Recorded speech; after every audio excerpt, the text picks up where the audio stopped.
नमस्कार मित्रांनो. जमीन नांगरून तापू देण्यामागचे कारण काय तुम्हाला माहिती आहे का?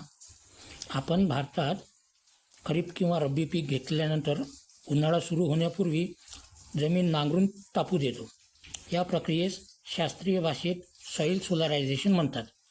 पूर्वी काय होतं, आपण नांगराने किंवा ट्रॅक्टरने एक जमीन 1 ते 1.5 फूट खोलपर्यंत नांगरत होतो. उन्हाळ्यात त्याचं 35 ते 40 डिग्री सेल्सिअसपेक्षा अधिक तापमान गेलं की ती जमीन 15 सेंटीमीटर खोलपर्यंत त्या जमिनीचं तापमान वाढते. मग अशा मशागतीमुळे जमिनीमध्ये जे काही बुरशी असतात त्या नष्ट होतात, शिवाय ज्या काही किडी असतात त्या पण नष्ट होतात. जमीन तापल्याने जमिनीतील नत्राचे प्रमाण 6 पट वाढते.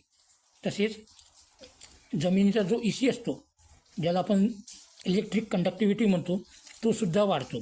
मग जमिनीतील पोटॅश, कॅल्शियम, मॅग्नेशियम यांची घनता वाढते. त्यामुळे आपोआपच जमीन सुपीक होते.